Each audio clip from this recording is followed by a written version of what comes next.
there's also a tension between capitalism and the nonprofit sector, and whether or not we should make money, whether or not we should think of our plays as products.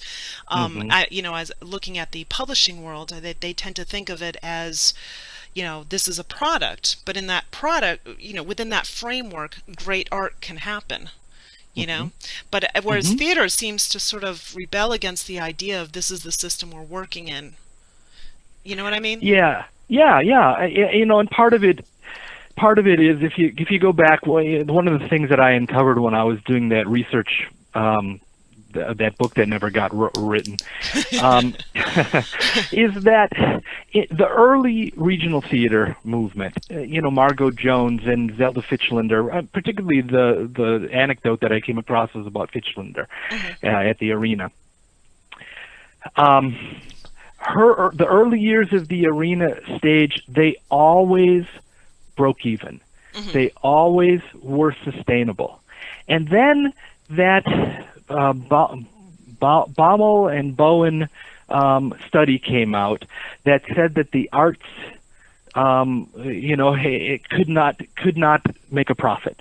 That it was, we had the disease that was it took the same amount of people to do Hamlet today as it did in 1600, and so we can't take advantage of all of the technological improvements that have happened that allow you to make more money. Hmm.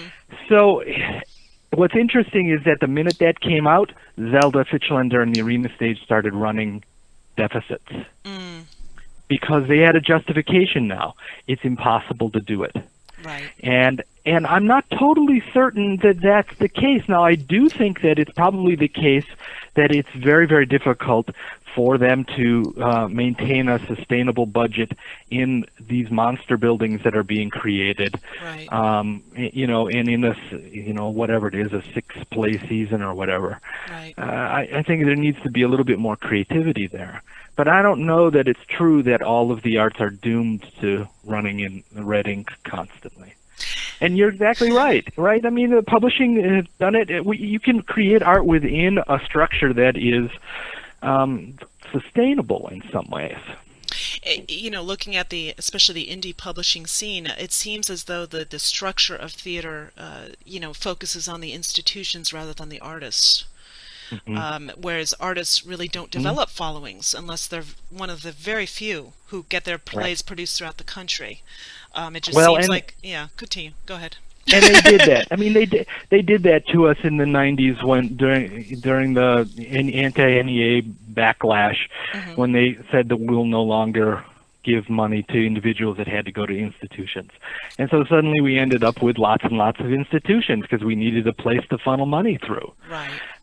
So yeah, I mean, we're a little bit more institutionally oriented, and I think that is a problem. I really admire Seth Godin, Hmm. and his last book, The Icarus Deception, he financed through Kickstarter. And it wasn't that he was raising money to produce it, because he can do that wherever, through Amazon, through CreateSpace.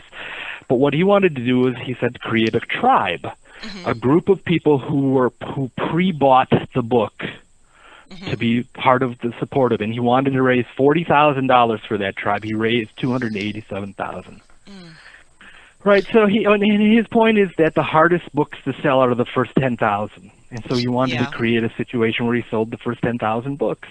Well, okay, what's theater's version of that, and why aren't we thinking about it?